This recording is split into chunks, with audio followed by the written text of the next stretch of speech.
Bonjour tout le monde, contente de vous retrouver encore pour notre rendez-vous matinal pour le verset du jour.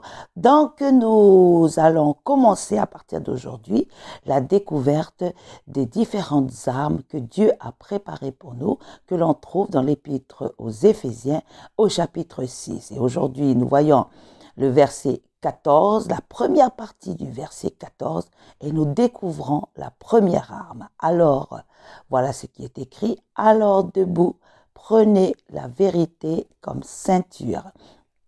Et c'est le fondement, c'est la base de toute chose. Notre vie doit être fondée sur la vérité.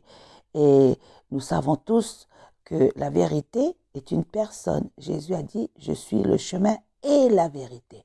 Et lorsque nous sommes en lui, lorsque nous lui appartenons, la vérité n'est pas une option. La vérité devient un style de vie. Et être vrai les uns avec les autres va nous amener justement à marcher sur de solides. La parole de Dieu, elle dit que ta parole est la vérité. Donc, marcher dans la vérité, est une arme efficace pour pouvoir lutter justement contre le diable qui, lui, est le père du mensonge.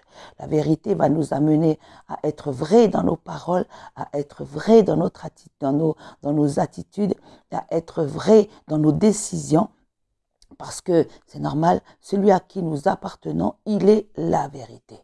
D'accord? Et là, c'est écrit, alors, debout, prenez la vérité comme ceinture. Que cette journée soit encore l'occasion pour nous de pouvoir manifester cette arme déjà face au père du mensonge qui veut parfois nous amener à avoir des raisonnements où on va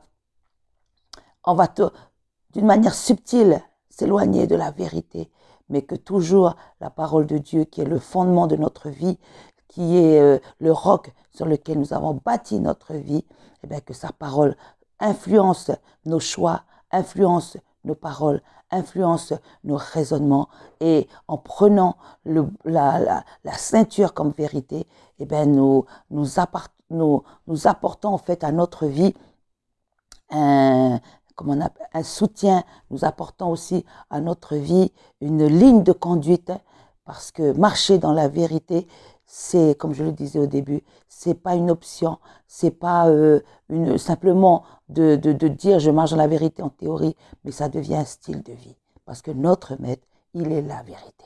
Voilà, que le Seigneur nous bénisse durant cette journée, qu'il nous encourage et qu'il nous fortifie aussi dans ce combat que nous menons. Mais n'oublions pas, c'est un combat où nous avons déjà la victoire. Voilà, que Dieu vous bénisse, bon courage à tous et je vous souhaite à tous une bonne journée.